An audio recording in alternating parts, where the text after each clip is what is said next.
Hey everybody, good afternoon. I hope everybody's having an amazing Thursday. So I haven't been making a few videos for a few days. I'm just thinking of better content and I'm trying to become more creative. So as a lot of people know, right, ADHD is a combination of many different things. I hope to cover at least majority of the brain and dopamine and routines.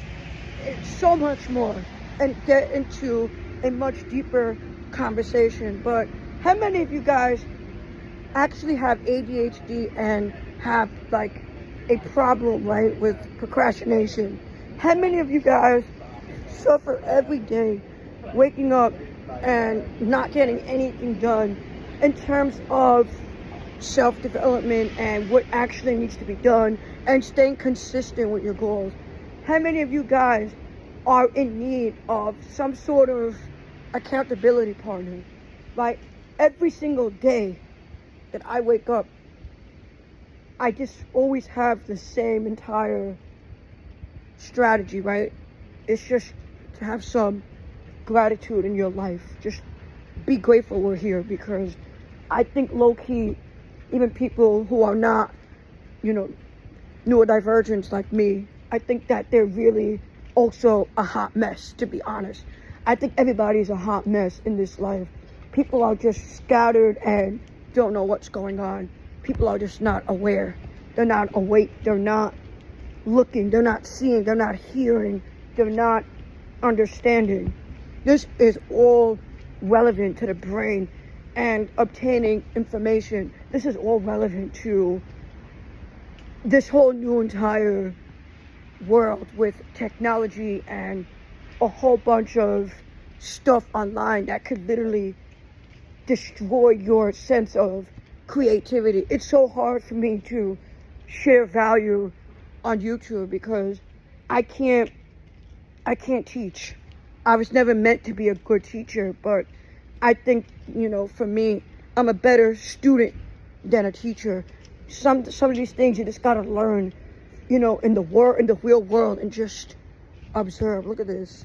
You just gotta pay attention of your environment. Like, where the fuck are you? Like, you're just not with it in today's time. Like, we're just living in a total world of chaos. I'm in the streets right now, Park Slope, and I'm super excited. That's not even a word, but I'm extremely excited to move out here because a lot of young people are here, and there's dogs and there's bars and good restaurants.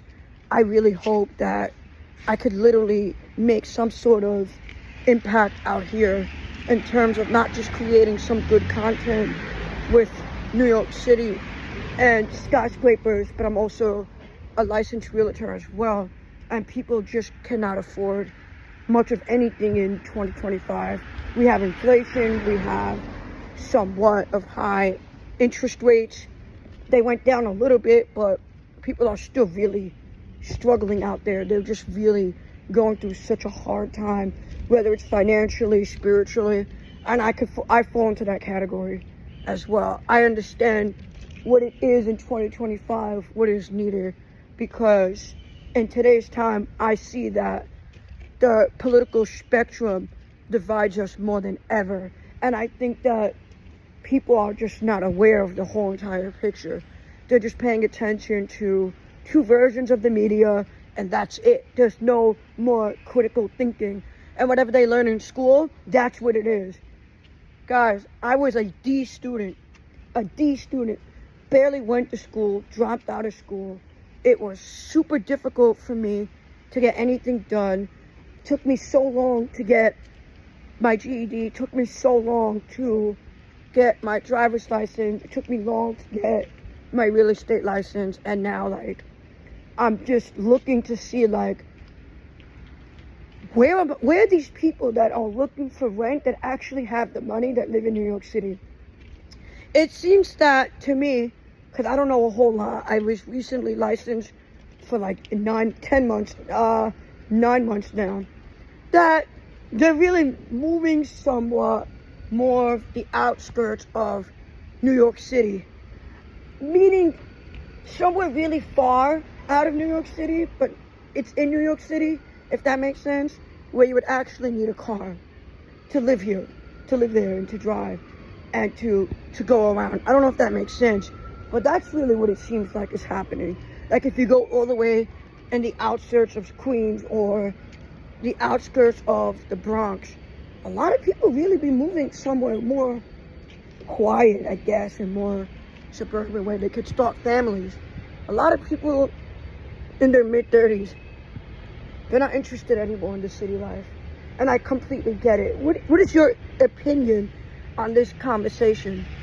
Do you think that I should start making videos more about perceptions and videos about the outlooks of ADHD and the new modern day world? Because I have a whole series that I have planned, and I hope one day to make a website and to have a merchandise and to really have a website where one day we could all have a group and continue having these conversations where people are not afraid to actually speak about what the fuck is going on in their brain, you know what I'm saying? Because I also have GI issues. It's just, you know, with my severe anxiety, it's not good for my digestive system. It's every single day. So this is what it is. And sometimes you got to accept the pain. You got to accept the fact that you're in this situation for a reason. And it's hard to look ahead because you don't know what the future holds and you're afraid of the unknown. I get it, because I'm in that situation. I'm just trying to make a few dollars out here where I can make an impact on people's lives, okay? Money is always going to be the goal, but that shouldn't be your mission. It should never be your why, because you could literally do anything to make money. You could go work at freaking McDonald's. They're literally hiring. I see like help wanted signs at every single Starbucks. Not necessarily that location, but guys, you got to think a little bit outside the box if you want to get anywhere in today's time. You really have to put yourself out there. Go talk to people in terms of start a conversation and just realize that the world is not always about you and it doesn't revolve around you. I see a lot of people that have egos. And you know what? For people that have ADHD like me, I'm also part of the problem and I'm part of the solution at the same time. So it's the two problem solution, if that makes sense. So my goal here in these videos is to help people think differently. The mindset is everything, okay? Because I absolutely love freedom. I love to do what I want, when I want, how I want, where I want, when I want, and why I want. I don't like being told what to do. I'm not the type of person that listens to authority. I can't fit into that category of the 9 to 5. I can't do it. I just can't take orders. I have a hard time listening to myself, hearing myself speak, listening to my own videos, paying attention, sitting still, watching a scary movie at night, or reading a book and finishing it and following through. Guys, if you're with me, like, share, and subscribe, because AB living with ADHD is not just about having ADHD. It's actually a lifestyle. And the way your brain is developed, we have to change this whole way of using our brain, because people always like to put themselves down. They don't see their true talent. I have so much talent. My talent is nature, bike riding. I love music. I love going to the gym all the time. Everything should excite you. But if you're surrounded by people that bring you down, stay away from them. Because I could relate to that too. You guys have these few toxic family members that always try to control every decision that you do, with your hair, with your life, with this girl, with that girl, with this, with that. Do what you want to do if you're like a grown person, okay? If you're like over 18 years old and you're a grown man, do whatever the fuck you want. Nobody should have the authority to tell you what to do. They're not paying your bills. They don't help you. They don't help you grow. They're not helping you with your progress. Fuck that. Keep the process moving. You don't need those types of people in your life. And that's why I think, for me personally, moving to Park Slope is going to be an extremely adventurous journey for me to actually explore a different part of Brooklyn on a whole nother level. Like, there's so much real estate out here, so many young people out here, professionals or not professionals, because everybody wants the same thing. Everybody wants to meet somebody, and everybody wants to go home with a check. That's the goal, but that's not the mission. So I say, come out here and literally get shit done. Like, these videos, I'm not great with AI, okay? I'm not so good with computers, because not that I can't do it, it's that I don't have the actual mental capacity to watch how this shit works. Like, that's just not me. I like to build. I'm a builder with my two hands, okay? I just thought about this video while I was doing this work, so I could actually make the video make sense. Even if I'm not having a strong message or having an impact, the message is there if you want to actually pay attention and hear the deeper meaning of what it is to live with ADHD. It's about nutrition. It's about drinking enough water, fitness, sleep, everything and beyond that. It's not just a routine. It's a fucking lifestyle. And if you don't want to understand it, so it will be. It's more than the gluten. It's more than the caffeine. It's more than, the dairy and the wheat and the good bagels and the good pizza and the good lasagna and the fettuccine alfredo in New York City. It's way more than just eating the good food. And sometimes, if you're a coffee addict, it's more than that. Because coffee is usually very bad for ADHD. But, maybe we could replace it with matcha. You guys got to do your own research. I've been drinking matcha for a couple of days now, and I love matcha. So, guys, I think the solution is also not just everything in moderation. I don't think that. I do think that if something is really bad for you, stay away from it, okay? I think that if smoking weed is bad for you and it's not helping you, and you're already hyper and fidgety and anxious like me, stay away from it. If coffee makes you bloated and you get very fast heart rates, stay the fuck away from it, okay? Don't answer to these people. Stay away from the fucking Adderalls and Xanax and Statera and Ritalin. Stay away from that.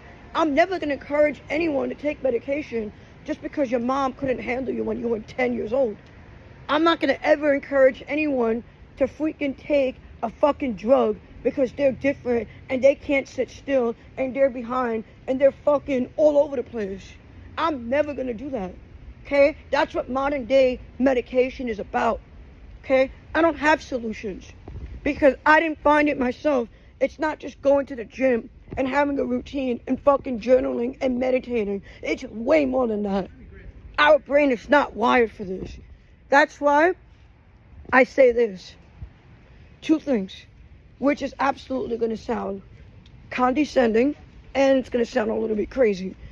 Thing number one, I think for me, right, the hardest journey of this whole entire ADHD journey is finding a profession that I could kill, okay? And I think real estate has always been for me. Unfortunately, I got my license at 29. I wish I got it at 18. Okay, so I started a very late process in life with everything. I was always late. I had some family issues, but I'm not going to be talking about me. I'm just explaining to you what the process is. Okay, and number two, sales. Just learn how to be personable, okay? And be authentic. What I mean by being